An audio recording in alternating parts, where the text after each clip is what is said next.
नमस्कार मुलांनो, आज आपण पुढील पाठात भेटत आहोत. आपला पुढील पाठ आहे भाग 3 मधला 11वा गोष्ट अरुणिमाची. आता ही अरुणिमा कोण? तर हिचं नाव आहे अरुणिमा सिन्हा. एव्हरेस्ट विजेती भारतीय महिला अरुणिमा सिन्हा. नुसतीच एव्हरेस्ट सर करणारी महिला नव्हे, तर एक दिव्यांग असलेली ती महिला आहे. तिच्यावर झालेला जीवघेणा हल्ला, त्यातून तिला आलेले अनेक दुःखद अनुभव, त्यातून तिच्या ध्येयाला मिळालेली दिशा आणि ते पूर्ण करायसाठी तिने केलेला निर्धार आणि तो निर्धार पूर्ण करण्यासाठी केलेले तिचे प्रयत्न आणि शेवटी अनेक संकटांना तोंड देत धाडस स्वतःमध्ये निर्माण करत आत्मविश्वासाने एक एक प्रयत्न पूर्ण करत यश मिळवत शेवटी एव्हरेस्टवरची चढाई तिने यशस्वीरित्या पूर्ण केलेली अशी ही दिव्यांग महिला अरुणिमा सिन्हा स्वतःला आलेल्या अनुभवांची कहाणी आपल्याला सांगते या पाठातून. तिचा हा मनोगतपर पाठ आहे, पण तो लिहिलाय सुप्रिया खोत या लेखिकेने. सुप्रिया खोत या सुप्रसिद्ध लेखिका आहेत. अनेक वृत्तपत्रातून त्यांनी लेखन केलेलं आहे. छात्र प्रबोधन या मासिकाच्या त्या काही काळ संपादिका होत्या आणि त्यातलाच हा पाठ आहे. प्रस्तुत पाठ म्हणजे अरुणिमा सिन्हा हिची सत्यकथा. अरुणिमा सिन्हा संपूर्ण वादळी आयुष्य वाट्याला आलेली एक तरुणी, दुर्दैवाच्या फेऱ्यात सापडलेली, चोरांनी गळ्यातल्या सोनसाखळीसाठी तिच्यावर ट्रेनमध्ये जीवघेणा हल्ला केला. तिला धावत्या गाडीतून रुळावर फेकले. या अपघातातून ती वाचली, पण दिव्यांग होऊन. अशा स्थितीत कोणतीही व्यक्ती वैफल्यग्रस्त होऊन आपला आत्मविश्वास गमावून बसते, परंतु अरुणिमा मात्र जिद्दी होती. तिच्याकडे पराकोटीचा आत्मविश्वास होता, जबरदस्त धैर्य होते. एक पाय कापलेला असतानाही तिने एव्हरेस्ट सर करण्याचे स्वप्न पाहिले आणि एव्हरेस्ट सर करणारी पहिली दिव्यांग भारतीय महिला देखील ठरली. सामान्य माणसाला एक वेगळाच आदर्श घडवून देणारी ही अरुणिमा सिन्हा, सामान्य माणसामधील असामान्यत्व दाखवून देणारी ही घटना आहे. अरुणिमाच्या जिद्दीची ही कहाणी म्हणजेच आपल्यासमोर असलेला हा पाठ, गोष्ट अरुणिमाची. चला बघूया ती काय सांगते. तिला आलेले अनुभव, तिने केलेले प्रयत्न, तिने दाखवलेलं धाडस, या संपूर्ण गोष्टींचा आपल्याला परिचय या पाठातून आता होणार आहे. काय म्हणते अरुणिमा सिन्हा? दोस्तांनो, ती आपल्याला मित्र म्हणते. मी अरुणिमा सिन्हा. आज तुम्ही गुगलवर शोधले तर माउंट एव्हरेस्ट सर करणारी पहिली अपंग महिला आणि माउंट एव्हरेस्ट सर करणारी पहिली अपंग भारतीय, दिव्यांगामधून पण ती पहिली आणि दिव्यांग असूनही पहिली भारतीय महिला असा उल्लेख जिचा दिसतो तीच मी. किती अभिमानाने सांगते ती आपल्याला. पण एक सांगू, मी काही जन्मजात अपंग वगैरे नव्हतेच. धडधाकट असल्यापासूनची गोष्ट आज मी तुम्हाला सांगणार आहे. अशी अरुणिमा आपल्याला पहिल्या परिच्छेदातून सांगते. ती लखनौपासून 200 किलोमीटर अंतरावर असणारं आंबेडकर नगर हे माझं गाव. घरी मी, आई, लहान भाऊ, मोठ्या बहिणीचं लग्न झालेलं. माझे वडील मी लहान असतानाच देवाघरी गेले आणि आता भाईसाहेब म्हणजे तिच्या बहिणीचे पती हेच काय ते आमच्या कुटुंबातले महत्त्वाचे निर्णय घेणारे. म्हणजे तिचे जे भाईसाहेब होते, बहिणीचे पती होते, तेच त्यांच्या संपूर्ण कुटुंबाची काळजी पण करायची आणि काही महत्त्वाचे निर्णय घ्यायचे असेल तर तेच घ्यायचे. खेळांवर अतोनात प्रेम करणाऱ्या कुटुंबात मी जन्मले हे माझे अहोभाग्य. पण फुटबॉल आणि व्हॉलीबॉलची नॅशनल चॅम्पियनशिप मिळाल्यावर ती फुटबॉल आणि व्हॉलीबॉल याची नॅशनल चॅम्पियन होती. कोण? अरुणिमा सिन्हा. आता मी CISF म्हणजे काय? तर सेंट्रल इंडस्ट्रियल सिक्युरिटी फोर्स ची नोकरी मिळते का बघ. म्हणजे खेळाशी जोडलेली राहशील. तिचं खेळावर अतिशय प्रेम होतं, म्हणून या CISFला जोडायचं, तिथे नोकरी करायची असा सल्ला तिच्या भाई साहेबने म्हणजे तिच्या बहिणीच्या पतीने तिला दिला. आणि हा सल्ला तिने शिरोधार्य मानला. शिरोधार्य मानणे म्हणजे काय? शिरोधार्य म्हणजे डोक्यावर घेणे, म्हणजे आदराने स्वीकारणे. आपण ज्यांच्याबद्दल अतीव श्रद्धा असते, ज्यांच्याबद्दल आपल्या मनात अतीव आदर असतो, त्यांनी सांगितलेला प्रत्येक सल्ला आपण असा डोक्यावर घेतो, त्याला शिरोधार्य मानणे म्हणतात. नोकरीसाठी अर्ज केला आणि तिला कॉल लेटर आलं देखील, पण फॉर्ममध्ये नेमकी माझी जन्मतारीख चुकवली होती. हा घोळ निस्तारण्यासाठी मला दिल्लीला जायचं होतं, म्हणून तिने 11 एप्रिल 2011चा दिवस तो लखनौ स्टेशन गर्दीनं फुललेलं. पद्मावती एक्सप्रेसमध्ये कसे बसे चढत गर्दीने मुसंडी मारत, म्हणजे अगदी जसं जागा मिळेल तशी ती शितापीने मी कॉर्नर सीट पटकावली. गाडीने वेग घेतला आणि माझे विचारचक्र सुरू झाले. बस एवढे कागदपत्राचे काम झाले की झालेच आपले काम पक्के. अचानक माझे लक्ष वेधून घेतले. लक्ष वेधून घेणे म्हणजे जाणीवपूर्वक तिकडे लक्ष जाणे, तिकडे लक्ष आपलं टिकून राहणे. ते मला घेऊन उभ्या असणाऱ्या तरुणांनी, तिच्या भोवताल काही तरुणांनी असं घेराव घातलेला होता. त्यांचं लक्ष माझ्या गळ्यातल्या सोन्याच्या चेनवर होतं. पण मीही काही कच्च्या गुरुची चेली नव्हती. पक्क्या गुरुची होती. जर गुरु कच्चा तर त्याचा शिष्यही कच्चा असतो असं म्हणतात. गुरु पक्का तर त्याचा शिष्यही पक्का. चेली म्हणजे शिष्या. म्हणून ती म्हणते की मी काही कच्च्या गुरुची चेली नव्हती. त्यांनी डाव साधण्याचा प्रयत्न करताच माझ्यात जेवढी ताकद होती तेवढ्या ताकदीने मी एकवटून माझ्याजवळ येणाऱ्या प्रत्येकाला लाथा बुक्क्याचा प्रसाद द्यायला सुरुवात केली.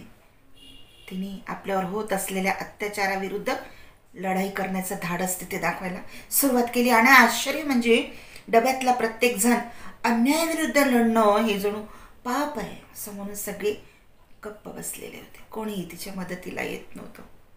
अशा चेहऱ्यानं मख्खपणे जागेवर बसूनच राहिला. अखेर त्या चोराच्या सहनशक्तीचा अंत झाला. अंत होणे म्हणजे शेवट होणे. त्या चोरांना ही मारत होती आणि हिचं मारणं त्यांना सहन झालं नाही. त्यांनी काय केलं? रात्रीच्या त्या भयान अंधारात त्यांनी माझे दोन्ही हात पाय धरून त्या नराधमांनी म्हणजे त्या वाईट पुरुषांनी मला चक्क चालत्या गाडीतून खाली फेकून दिलं आणि मी शेजारून जाणाऱ्या दुसऱ्या आगगाडीवरती पडले, आदळले आणि तिच्या वेगामुळे आणखी जोरात 2 धावपट्ट्यांच्या मध्ये अडून पडले. अरुणिमा रेल्वे येते, तुझे पाय ट्रॅकवरून बाजूला घे, हा अंतर्मनातला संदेश मेंदूपर्यंत पोहोचेतोवर खूप उशीर झाला होता. त्याआधीच एक रेल्वे माझ्या पायावरून थडथडत निघून गेली. नंतर महिला आयोगाने प्रसिद्ध केलेल्या रिपोर्टनुसार तब्बल 49 रेल्वेगाड्या त्या रात्री त्या माझ्या पायावरून गेलेल्या होत्या. एका पायाच्या गुडघ्यापासून खालच्या हाडांचा तर अगदी चक्काचूर झालाच होता, पण दुसऱ्या पायाची देखील दुरावस्थाच झालेली होती. दुसरा पाय देखील काही ठीक नव्हता. त्या रात्री तब्बल 7 तास रेल्वेच्या धावपट्टीवर मदतीची याचना करत, याचना करणे म्हणजे मागणी करणे. तब्बल 7 तास त्या रेल्वेच्या धावपट्टीवर मदतीची याचना करत मी पडून राहिले. आश्चर्य म्हणजे माझी शुद्ध हरपली नव्हती आणि मेंदू तर पूर्ण तल्लकपणे तिथून सुटकेचा विचार करत होता. आणि माहिती आहे का, आपलं मेंदू, आपलं मन जे आपल्याला सांगतं ना, तसंच आपलं शरीर आपल्याला साथ देत असतं. सगळीकडे उजाडलं आणि रेल्वेचा सफाई कामगार तिथे आला. तिथे आले ते कामगार लोक. हादरलेच ते मला अशा अवस्थेत पाहून. त्यांनी मला बरेली गावातील, उत्तर प्रदेशमध्ये बरेली गाव आहे, त्या गावातील हॉस्पिटलमध्ये दाखल केलं आणि मग सुरू झाले माझे दुर्दैवाचे दशावतार. आता इथे अरुणिमा सिन्हा दुर्दैवाचे दशावतार का म्हणतात? भगवान विष्णूंनी हिंदू पुराणात एक असं म्हटलेलं आहे की भगवान विष्णूंनी 10 अवतार या पृथ्वीवर घेतले. पहिला त्याचा मत्स्य म्हणजे माशाचा अवतार, कूर्म म्हणजे कासवाचा, वराह म्हणजे डुकराचा, नृसिंह म्हणजे अर्धा सिंह आणि अर्धा पुरुष, वामन अवतार, परशुराम अवतार, राम अवतार, कृष्ण अवतार, बुद्ध अवतार आणि शेवटचा कल्की अवतार. एका मागोमाग एक असे भगवान विष्णूंनी जगाच्या कल्याणाकरिता अवतार घेतले. पण हिचे तर दुर्दैवाचे दशावतार सुरू झाले. म्हणजे एका मागून एक नवं नवं संकट असं येत राहिलं. ज्याप्रमाणे 10 अवतार घेण्यात आले एका मागून एक, तसे हिच्या पाठीमागे जे दुर्दैव लागलं ते असं एका मागोमाग एक. म्हणून ती म्हणते दुर्दैवाचे दशावतार. बरेलीच्या त्या हॉस्पिटलमध्ये ना भूलतज्ञ होता, म्हणजे ॲनेस्थेशिया देणारा नव्हता. पायाचं ऑपरेशन करायचं होतं. ना मला देण्यासाठी पुरेसं तिथे रक्त होतं. सचिंत म्हणजे चिंताग्रस्त झालेल्या डॉक्टर व सहकाऱ्यांना शेवटी मीच धीर दिला. बघा किती धाडशी आणि किती धैर्याची आहे अरुणिमा. काय म्हणते, डॉक्टर नाहीतरी माझ्या पायाची चाळणी झालीच आहे. चाळण म्हणजे अगदी चिन्ह विचिन्ह होऊन गेलेला आहे माझा पाय. मग आता भूल न देताच तुम्ही तो कापलात तरी चालेल. केवढी हिंमत.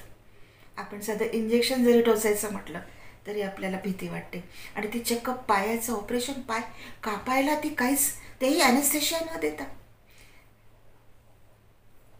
असामान्य होती ती. शेवटी डॉक्टर आणि त्यांच्या सहकाऱ्यांनीच स्वतःच 1 युनिट रक्त मला दिलं आणि माझ्या देखतच माझा एक पाय कापला गेला. इकडे मी जीवन मरणाच्या सीमारेषेवर होते. जगत होते. दुसऱ्या क्षणाला मी कधी मृत्यू पावेन याची काही खात्री नव्हती. पण हॉस्पिटल बाहेरच्या जगात मात्र एक वेगळेच नाट्य घडत होते. फुटबॉल आणि व्हॉलीबॉल चॅम्पियन युवती 7 तास जखमी अवस्थेत उपचाराविना पडून राहिली. ही बातमी प्रसारमाध्यमांनी उचलून धरलेली. तत्कालीन क्रीडा मंत्र्यांनी मला दिल्लीच्या एम्समध्ये, म्हणजे all India institute of medical sciences, असे आपल्या देशात एकूण 16 आहेत बरं का, नागपूरला सुद्धा आहे, तसं दिल्लीला पण, त्या एम्समध्ये हलवले. राष्ट्रीय खेळाडू असल्याने अत्युच्च दर्जाच्या मला सुविधा मिळाल्या. पण शल्य मात्र एकच. शल्य म्हणजे दुःख. ती म्हणाली, पण शल्य मात्र एकच की या प्रसार माध्यमांमध्ये वाटेल त्या वावड्या उठत होत्या. वावड्या म्हणजे खोट्या गोष्टी, अफवा. काय अफवा पसरत होत्या की अरे अरुणिमाजवळ तिकीट नव्हतं म्हणून तिला खाली ढकलून दिलं, म्हणून तिने खाली उडी मारली, तिने आत्महत्या केली वगैरे वगैरे, असं काही पण पेपरमध्ये छापून यायचं. तब्बल 4 महिने ती एम्समध्ये राहिली. आणि त्यावेळी शारीरिक जखमांवर तर मलमपट्टी झाली होती.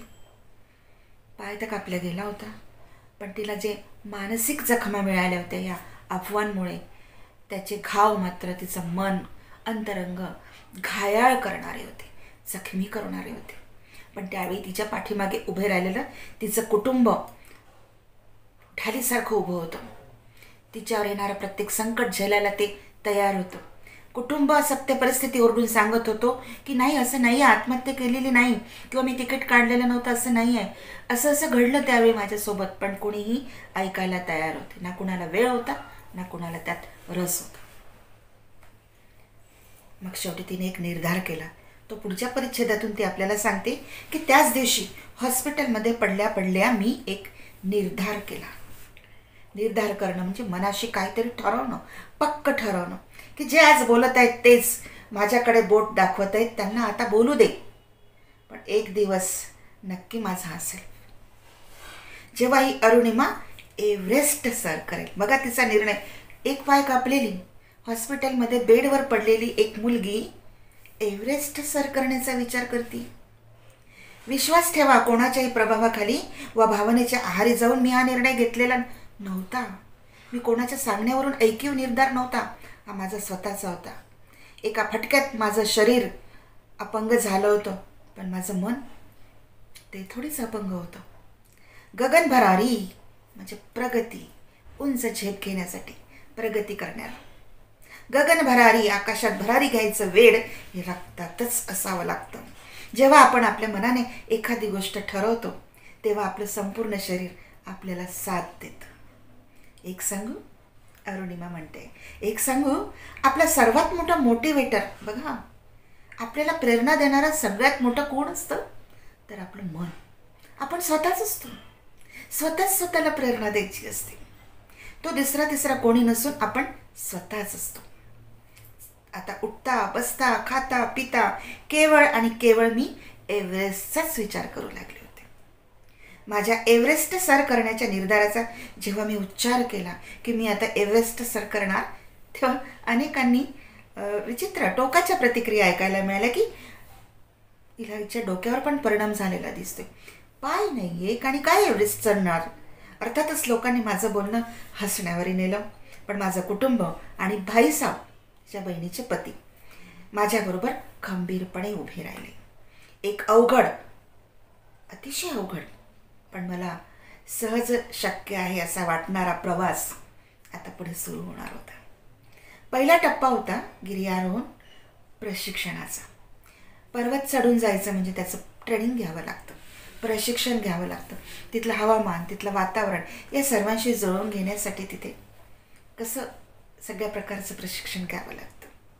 एम्समधून डिस्चार्ज मिळाला. साधारणपणे एखादा हात आणि पाय कापावं लागलेले पेशंट्स दिवसेंदिवस अगदी महिने उठत नाही. पण अरुणिमा काय म्हणते माहिती आहे की मी 2च दिवसात उभी राहिले. आहे ना आश्चर्य. निर्धार असेल तर सारं काही ठीक होतं. शक्य आहे. एका पायात घोट्याची हाडे तुटल्याने रॉड घातलेला, ज्याच्या हाडांची जोडणी अजून पुरी व्हायचीच होती. दुसरा पाय म्हणजे मांडीपासून खाली कृत्रिम पाय बसवलेला. तो कापलेला जो होता तिथे एक आर्टिफिशियल पाय बसवलेला होता. असा माझा अवतार. आणि जोडीला भाईसाहेब. मग आम्ही पोचलो ते थेट बचेंद्री पाल यांच्याकडे. कोण होते या बचेंद्री पाल?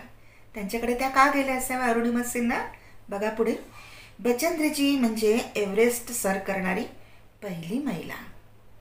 त्याच एकमेव अशा होत्या की ज्यांनी माझ्या ध्येयाचा आदर केला, मला प्रोत्साहन दिलं. आणि त्या काय म्हणाल्या खूप अतिशय महत्त्वाचे की अरुणिमा, तू अशा परिस्थितीत इतका मोठा निर्णय घेतलास. तुला ठाऊक आहे तुझ्या आतलं एव्हरेस्ट कधीच सर केलंयस तू. म्हणजे तुझ्या मनाने जेव्हा ठरवलंस ना की तुला एव्हरेस्ट सर करायचंय तेव्हाच तू एव्हरेस्ट सर केलंस. आता तुला एव्हरेस्ट सर करायचंय ते फक्त स्वतःला सिद्ध करायला, जगाला तू कोण आहेस हे दाखवून द्यायला. मग तिचं ट्रेनिंग सुरू झालं कुठे? नेहरू गिरिभ्रमण प्रशिक्षण केंद्र इथे. बहुधा आशिया खंडातील हे सर्वोत्तम असावं. इथे माझे 1.5 वर्षासाठी खडतर म्हणजे अतिशय अवघड परिस्थितीतलं अतिशय कठीण ट्रेनिंग असतं हे. प्रशिक्षण सुरू झालं. छोटे पण बऱ्यापैकी धोकादायक पर्वत चढणे, जवळपास स्मरणप्राय कठीण अनुभव, ध्येयापासून विचलित करू पाहणारे हे कष्टदायी प्रशिक्षण, यातून मी तावून सुलाखून निघत होते. सोनं कसं अग्नीत टाकल्यावरती तापल्या जातं, म्हणजे तावल्या जातं, तापवल्या जातं आणि मग त्यातून ते सुलाखून निघतं आणि कसं झनझन झनझन चमकतं ना, तशी ही तावून सुलाखून निघत होती. कारण पुढे तिला चमकायचं होतं. तावून सुलाखून निघणे म्हणजे आत्यंतिक कठीण परिस्थितीतून बाहेर येणे, यशस्वी होणे. या प्रशिक्षणाच्या वेळी काही गोष्टी ठळकपणे लक्षात आल्या की सरावाच्या वेळी चढाई करताना माझ्या कृत्रिम पायाची टाच आणि चवडा ज्यावेळी मी जमिनीत रुतवत असे त्यावेळी ते सतत गोल फिरत राहण्यामुळे तो पाय घट्ट रोवणे तिला कठीण जायचे. उजव्या पायाची हाडे एकत्रित राहण्यासाठी ज्यात स्टीलचा रॉड घातलेला होता त्यावर थोडा जरी दाब दिला की तिला तीव्र वेदनांचे झटके बसत. माझ्या अशा अवस्थेमुळे प्रथम माझ्यासोबत कुठलाही शेर्पा असतो प्रशिक्षणाला, किंवा पुढे एव्हरेस्ट चढायचं असेल तरी सोबत एक शेर्पा असतो, तो यायला तयारच होईना. साहजिक आहे, जिथे अव्यंग म्हणजे ज्यांच्यात कुठलंही व्यंग नाही, म्हणजे धडधाकट माणसे गिरिभ्रमण करण्यास धजत नाही, म्हणजे हिम्मत करत नाहीत, तिथे माझी काय कथा.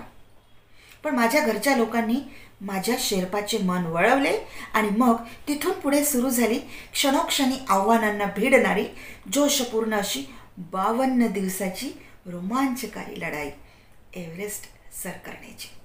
प्रत्येक गिर्यारोहकाला शिखरापर्यंत पोहोचण्याआधी 4 बेस कॅम्प्स पार करावे लागतात. एकदा का तुम्ही कॅम्प 4ला पोचलात शेवटच्या, की तिथून शिखर फक्त 3,500 फुटावर आहे, 3,500 फुटांवर आहे. पण जास्तीत जास्त मृत्यू या शेवटच्या टप्प्यातच होतात, म्हणून याला डेथ झोन म्हणतात. पण मला तुम्हाला सांगावंसं वाटतं की बघा अरुणिमा काय, पण मला असं सांगावंसं वाटतं की 4थ्या बेस कॅम्पला पोहोचेपर्यंतही आधीच्या कॅम्प्समध्ये मी माझ्या सहकारी गिर्यारोहकांमध्ये मी नेहमीच पुढे असेन. इतके पुढे की लोक विचारत, मॅडम हर बार आप हमसे आगे रहते हो, आखिर खाते क्या हो बाई. मी अपंग, त्यात मुलगी, म्हणून कसल्याही प्रकारची सवलत किंवा सहानुभूती नको होती मला. कदाचित याच विचारांचं प्रतिबिंब माझ्या कृतीतून उमटत होतं आणि मी पुढे सर करण्यास मला हिंमत मिळत होती की मला कोणीही अपंग म्हणू नये, मला कोणीही मुलगी आहे म्हणून माझ्यावर कोणी दया दाखवू नये. मला जे करायचं आहे ते मी करणारच. आता डेथ झोनची लढाई सुरू झाली. जिकडे तिकडे मृतदेहांचा खच पडलेला, हाड गोठवणारी थंडी, मृत्यूचं जवळून दर्शन होत होतं. मला आदल्या रात्री भेटलेला बांगलादेशी गिर्यारोहक मृत्युमुखी पडलेला दिसला रस्त्यात. पोटातून उसळून वर येणाऱ्या भीतीला मी आवर घालत असे. तुला मरायचं नाही अरुणिमा, असं अंतर्मनाला मी वारंवार हेच बजावून सांगत होतो. खरं सांगते, आपलं मन जसं सांगतं ना, अगदी तसंच आपलं शरीर वागत असतं. शेवटी 21 मे 2013ला चढाईचा अगदी शेवटचा टप्पा आला. अरुणिमा, तुझा ऑक्सिजनचा साठा अतिशय कमी झालाय, आत्ताच मागे फिर, एव्हरेस्ट तू काय पुन्हा चढू शकशील. तिच्यासोबतचा शेर्पा तिला कळवळीने बजावत होता, पण अंतर्मनात कुठेतरी मला ठाऊक होतं की नाऊ और नेवर, आत्ताच नाही तर कधीच नाही. आत्ता अगदी या क्षणी जर मी एव्हरेस्ट सर केलं नाही तर माझ्या लेखी माझ्या शरीराने मृत्यूला कवटाळण्यासारखेच होते. शिवाय पुन्हा एकदा इतकी सगळी स्पॉन्सरशिप उभी करणं, या अग्निदिव्याला तोंड देणं म्हणजे समोर जाणं, सामना करणं असं लागलंच असतं. अखेर मी एव्हरेस्ट शिखरावर पोहोचले. हा ऐतिहासिक क्षण कॅमेऱ्यात साठवण्याची मी त्या शेर्पाला विनंती केली.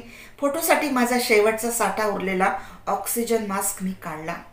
मी अशी नि तशी मरणारच होते, तर मग माझ्या यशाचे पुरावे म्हणून मला फोटो काढायचे होते. ते पुरावे असणं आवश्यक होतं, अत्यावश्यक होतं. फोटो नंतर शेर्पाला मी व्हिडिओ क्लिप काढायसाठीच तयार केलं. आता त्याचं पित्त आधीच खवळलं होतं, कारण ही मुलगी काही ऐकायला तयारच नव्हती. पित्त खवळणे म्हणजे अतिशय संतापणे. आधीच पित्त खवळलेल्या शेर्पाने चिडत का होईना पण व्हिडिओ घेतला. अखेर मी भारताचा ध्वज एव्हरेस्टवर फडकवला. आता मी उतरू लागले होते. जेमतेम 40-50 पावलांवरच माझा ऑक्सिजनचा साठा संपला. एक मोठं संकट तिच्या समोर येऊ घातलं होतं. पण एक सांगू, लक, भाग्य, किस्मत, डेस्टिनी या असल्या भाकड शब्दांना मी नाही मानत. ती असं नशीब बिशीब मानणारी पोरगी नव्हती. पण फॉर्च्यून फेवर्स द ब्रेव्स, पण नशीब हे धाडसाला फेवर करतं, धाडसाच्या बाजूने उभी असतं, यावर माझा पूर्ण विश्वास आहे. जेव्हा मी गुदमरू लागले, श्वास घेण्याचा प्रयत्न करू लागले, अगदी त्याच वेळी तिचं धाडस होतं ना, म्हणून नशीब तिच्या साथीला कसं होतं बघा, की त्यावेळी एका ब्रिटिश माणसाने ओझो होतं म्हणून एक जास्तीचा ऑक्सिजनचा सिलेंडर तिथे फेकलेला होता. तो तिला दिसला. माझ्या शेर्पाने चटकन तो मला अडकवला आणि सावकाश आम्ही त्या डेथ झोनमधून सही सलामत खाली उतरलो. वर चढण्यापेक्षा खाली उतरताना होणाऱ्या मृत्यूंचे प्रमाण अधिक असते. आम्ही ते ओलांडून आलो होतो. माझा दिवस अखेर आला होता. गिर्यारोहकांच्या चढाईच्या टप्प्यातले एक महत्त्वाचे शिखर माउंट एव्हरेस्ट मी सर केले होते. गिर्यारोहणाने मला माझ्या आयुष्यात खूप महत्त्वाचे धडे दिले. धडे देणं म्हणजे शिकवण दिली. खूप काही शिकवून गेले ते अनुभव. तिला माझ्यात आत्मविश्वास जागवला. बघा, सोपी गोष्ट नाही आहे. माझ्यात आत्मविश्वास जागवला. नेतृत्व काय असतं, गटबांधणी काय असतं, याचे धडे मिळालेच. पण एक पोलादी म्हणजे लोखंडासारखा कणखरपणा, म्हणजे अतिशय कुठल्याही संकटाला न भिवून जाणे, तो कणखरपणा माझ्यात निर्माण केला. मित्रांनो, आपण आयुष्यात काय मिळवतो हे महत्त्वाचं नाही, तर ही कमाई आपल्याला अधिक चांगली व्यक्ती कशी बनवते हे महत्त्वाचं वाटतं मला. आपण इतरांशी कसे वागतो यावरून आपण एक उत्तम व्यक्ती आहोत की नाही हे ठरतं. तुम्हा कुमार वयोगटातल्या मुलामुलींना एक सांगावंसं वाटतं. अरुणिमा सिन्हा तुम्हासाठी एक संदेश देऊ पाहते. काय म्हणते की आपलं ध्येय साध्य करताना प्रयत्न निष्फळ ठरणे म्हणजे त्या प्रयत्नाला यश आलं नाही म्हणजे अपयश नसतं. काय म्हणते, आपलं ध्येय साध्य करताना प्रयत्न निष्फळ ठरणं म्हणजे अपयश नसतं. तर जेव्हा ध्येयच कमकुवत असतं, तुम्ही जे काही स्वप्न बघता, जे काही तुम्ही ध्येय ठरवता, जे काही निर्धार ठरवता तेच मुळात कमकुवत असतं, तेव्हा त्याला अपयश म्हटलं जातं. म्हणून कुठलाही निर्धार करा, कुठलंही ध्येय निवडा, पण ते कमकुवत नको. असं अरुणिमा सिन्हासारखं येणाऱ्या संकटांना तोंड देत देत तो आत्मविश्वास स्वतःमध्ये निर्माण होत होत आपण ते ध्येय शेवटी प्राप्त करतोच. हा महत्त्वाचा संदेश आपल्याला या पाठातून मिळालेला आहे. आता आपण बघूया काही कृतींकडे, थोडा सराव आपण करून घेऊया आणि मग थांबूया. कृती अभ्यास अरुणिमा सिन्हा. अरुणिमाचा ध्येयवादी दृष्टिकोन स्पष्ट करणाऱ्या कृती सांगा. 4 कृती आपल्याला सांगायच्या आहेत. तिच्यामध्ये ध्येयवादी दृष्टिकोन होता हे आपल्याला कुठल्या गोष्टींवरून कळून येते. जेव्हा ह्या पाठाचं वाचन तुम्ही कराल तेव्हा तुम्हाला सुरुवातीला लक्षात येईल की ती 2 खेळांची चॅम्पियन होती. कुठल्या? फुटबॉल आणि व्हॉलीबॉल या नॅशनल चॅम्पियनशिप तिने मिळवली होती. हा तिचा एक पहिला ध्येयवादी दृष्टिकोन आपल्याला दिसतो. नंतर खेळाशी जोडून राहण्यासाठी CISF मधली नोकरी मिळवणे हा तिचा दुसरा ध्येयवादी दृष्टिकोन. त्यानंतर अतिशय कष्टदायी प्रशिक्षणाला तोंड देणे हा तिचा तिसरा ध्येयवादी दृष्टिकोन. आणि शेवटचा ऑक्सिजन संपत येऊनही अखेरचा टप्पा पार करण्याची तिची जिद्द. हे 4 गोष्टींमधून आपल्याला तिचा ध्येयवादी दृष्टिकोन दिसून येतो. आता दुसरी कृती आपल्यासमोर आहे. खालील कृतीतून अभिव्यक्त होणारे अरुणिमाचे गुण लिहा. पहिली कृती आहे की भाईसाहेब यांनी दिलेला सल्ला तिने शिरोधार्य मानला. यातून आपल्याला अरुणिमाचा कुठला गुण दिसतो? हाच की वडीलधाऱ्यांबद्दलचा तिच्या मनात अपार आदर होता. दुसरं, चोरांना लाथाबुक्क्यांचा प्रसाद दिला. यातून तिचा कुठला गुण दिसून येतो? धाडसी वृत्ती आणि अन्यायाविरुद्ध लढणे, प्रत्युत्तर देणे. तिसरं, उठता बसता खाता पिता केवळ ती एव्हरेस्टचाच विचार ती करू लागली होती. यातून तिचा ध्येयवेडी हा एकच गुण दिसून येतो. चौथं, ब्रिटिश माणसाने ओझे होते म्हणून फेकून दिलेला, शेवटच्या टप्प्यातलं नाही का, ब्रिटिश माणसाने ओझे होते म्हणून फेकून दिलेला ऑक्सिजन सिलेंडर अरुणिमाने वापरला. नशिबावर नाही, धाडसावर असलेला तिचा विश्वास आणि त्यातून कसं नशीब आपल्याला साथ देतं यावर असलेला तिचा विश्वास आणि मिळालेल्या संधीचा फायदा घेणे हे गुण आपल्याला दिसून येतं. पुढची कृती आहे कोण ते लिहा. आता तुम्ही मला सांगा, एव्हरेस्ट सर करणारी पहिली महिला ज्यांच्याकडे अरुणिमा सिन्हा पहिल्यांदा भेटायला गेली होती, कोण होत्या त्या? बचेंद्री पाल. बरोबर. सर्वात मोठा मोटिवेटर कोण असतो? आपण स्वतःच. अरुणिमाच्या कुटुंबातील महत्त्वाचे निर्णय घेणारे कोण होते? अर्थातच तिच्या बहिणीचे पती भाईसाहेब. आणि फुटबॉल आणि व्हॉलीबॉलची नॅशनल चॅम्पियन कोण होती? स्वतःच खुद्द अरुणिमा सिन्हा. तुम्हाला अरुणिमाची काही स्वभाव वैशिष्ट्य कळली असेल. ती कशी होती? आत्मविश्वासू. दुसरी, धाडसी. तिच्यामध्ये चपळता हा गुण होता. वडीलधाऱ्या व्यक्तींचा आदर करणारी, सकारात्मक वृत्ती जोपासणारी आणि अतिशय प्रयत्नवादी. पाठात आलेले 1-2 इंग्रजी वाक्य आहेत. नाऊ और नेव्हर. याचा अर्थ मराठीत काय होतो? जे करायचं आहे ते आत्ताच करा, नाहीतर कधीच नाही. नाऊ म्हणजे आत्ता, नाहीतर कधीच नाही. आणि दुसरं इंग्रजी वाक्य आलेलं आहे, फॉर्च्यून फेवर्स द ब्रेव्स. याचा अर्थ होतो की नशीबसुद्धा धाडशी व्यक्तींच्याच बाजूने असते. बरं, काही इंग्रजी म्हणजे भरपूर इंग्रजी शब्द आले. तुम्हाला एक 7वी कृती दिलेली आहे की पाठात आलेल्या इंग्रजी शब्दांना प्रचलित म्हणजे चालू आपल्या बोलण्यात लिहिण्यात असलेले मराठी शब्द लिहा. नॅशनलला मराठीत काय म्हणतात? राष्ट्रीय. स्पॉन्सरशिपला काय म्हणतात? प्रायोजकता. डेस्टिनी म्हणजे नशीब. कॅम्प म्हणजे मराठीत शिबिर. डिस्चार्ज म्हणजे दवाखान्यातून केलेली पेशंटची म्हणजे रोग्याची पाठवणूक. आपण आपल्या भाषेत सुटी. हॉस्पिटल म्हणजे अर्थात दवाखाना. तर असा हा सुंदर अरुणिमा सिन्हा हिचा प्रेरणादायी पाठ आपल्याला अभ्यासायला आहे. अलीकडेच मागील महिन्यातच या अरुणिमा सिन्हा दूरदर्शनवर टी व्हीवरच्या चॅनलवरती कौन बनेगा करोडपती या सिरियलमध्ये त्या येऊन गेल्या आणि त्यांनी हेच अनुभव त्यावेळी माननीय अमिताभजी यांना सांगितलेले होते.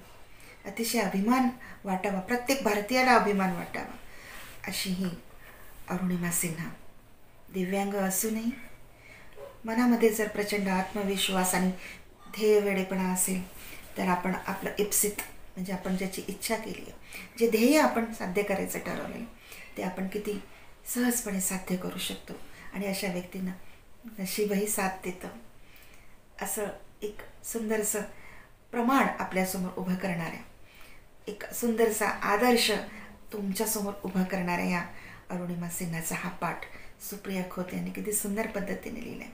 वास्तविक अरुणिमा सिन्हा स्वतःच आपल्याला हे सगळं सांगते आहे, फक्त त्याचं लेखांकन केलं आहे सुप्रिया खोत यांनी. आवडला हा पाठ? धाडसी व्हा आणि स्वतःचं ध्येय ठरवा. कमकुवत नाही, पक्क ध्येय ठरवा आणि कोणीतरी वेगळं होऊन दाखवा. तोपर्यंत भेटूया पुढच्या पाठासाठी. धन्यवाद.